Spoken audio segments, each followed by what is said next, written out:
ഇന്ത്യയിൽ സ്വാതന്ത്ര്യം കിട്ടിയ കാലം മുതൽ നമ്മൾ പറഞ്ഞു കേൾക്കുന്ന ഒരു വളരെ പ്രധാനപ്പെട്ട കാര്യമാണ് ത്രിഭാഷാ സമ്മതം. ലിംഗ്വിസ്റ്റിക് ആയിട്ടുള്ള കാര്യങ്ങൾ. 3 ഭാഷകൾ, 3 ലാംഗ്വേജ് പഠിക്കണം. ഒന്ന് അവരുടെ മാതൃഭാഷ. മാതൃഭാഷ എന്ന് പറഞ്ഞാൽ വടക്കേ ഇന്ത്യക്കാരെ സംബന്ധിച്ചുള്ള ഹിന്ദിയാണ്. പിന്നെ കന്നഡ, തെലുങ്കു, തുളു, പിന്നെ മറാഠ, പിന്നെ അത് കഴിഞ്ഞാൽ നമ്മുടെ തമിഴ്നാട്ടിൽ വരുമ്പോൾ തമിഴ്, മലയാളത്തിൽ വരുമ്പോൾ കേരളത്തിൽ വരുമ്പോൾ മലയാളം. ഇതെല്ലാം മാതൃഭാഷയാണ്. അത് നിർബന്ധമായി പഠിക്കണം. പ്രാഥമിക വിദ്യാഭ്യാസം മാതൃഭാഷയിൽ തന്നെ ആയിരിക്കണമെന്നാണ് കൂടുതൽ പഠനങ്ങളെല്ലാം പറയുന്നത്. ചെറിയ ക്ലാസ്സുകളിൽ മാതൃഭാഷയിൽ തന്നെ പഠിക്കണം.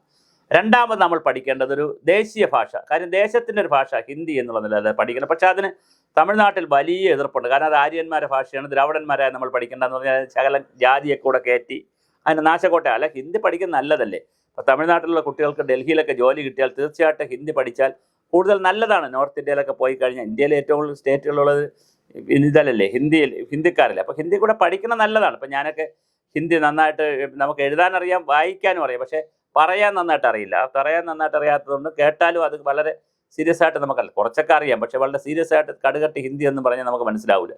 പക്ഷെ അങ്ങനെയുള്ള നമുക്കൊക്കെ വലിയ ബുദ്ധിമുട്ടായിരുന്നു. പല മീറ്റിങ്ങിന് പോകുമ്പോഴും ഡൽഹി പോകുമ്പോഴൊക്കെ നമ്മളിങ്ങനെ നോക്കിക്കൊണ്ടിരിക്കും. അപ്പോൾ അതുകൊണ്ട് അത് വേണ്ട. അപ്പോൾ ഹിന്ദി.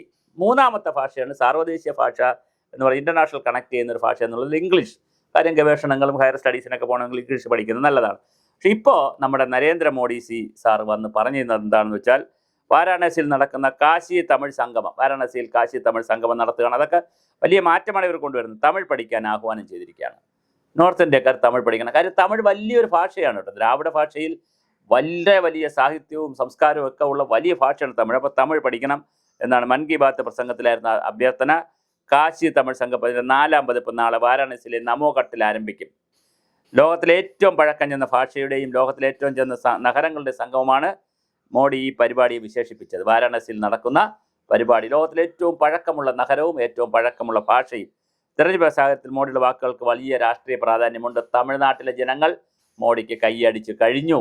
കാരണം മോഡി ഉച്ചകോടിയിൽ 20 ഉച്ചകോടിയിൽ ലോക നേതാക്കൾക്ക് സമ്മാനമായി നൽകിയത് രാജ്യത്തെ വിവിധ ഭാഗത്തു നിന്നുള്ള ഉൽപ്പന്നങ്ങളായിരുന്നു. ദക്ഷിണാഫ്രിക്കൻ പ്രസിഡന്റിന് തമിഴ്നാട്ടിലെ തഞ്ചാവൂരിൽ നിന്നുള്ള നടരാജൻ്റെ ഒരു വെങ്കല പ്രതിമയും ഓസ്ട്രേലിയൻ പ്രധാനമന്ത്രിക്ക് കേരളത്തിലെ മാന്നാറിൽ നിന്നുള്ള പിച്ചള ഉരുളിയും സമ്മാനിച്ചത് ഇദ്ദേഹം എടുത്തു പറഞ്ഞു. അപ്പോൾ തമിഴ്നാടിനെയും കേരളത്തിൻ്റെയും പാരമ്പര്യ കലകളെയും സാഹിത്യത്തെയും ശാസ്ത്രത്തെയും ഒക്കെ ഓണപ്പെയ്യുന്ന രീതിയാണ് മോഡിയുടെ ഭാഗത്തു നിന്നുണ്ടായതെന്നാണ് അദ്ദേഹം അവകാശപ്പെടുന്നത്. ഇന്ത്യൻ കരകൗശല വസ്തുക്കളിൽ കല, പാരമ്പര്യം എന്നിവയെ പരിചയപ്പെടുത്തുകയും നമ്മുടെ കരകൗശല വിദഗ്ധരുടെ കഴിവുകൾ ആഗോളവേദി നൽകുകയുമായിരുന്നു ലക്ഷ്യമെന്നും മോഡി പറഞ്ഞു. എന്തായാലും നാവിക കപ്പലിന് INS മാഹി എന്ന് പേരിട്ടതിൽ പുതുച്ചേരിയിലെയും മലബാറിലെയും ജനങ്ങൾ സന്തോഷിച്ചുവെന്നും പ്രധാനമന്ത്രി പറഞ്ഞു. തമിഴ് എല്ലാവരും പഠിച്ചോളൂ, ഇനി നമുക്ക് തമിഴിൽ പേശാം.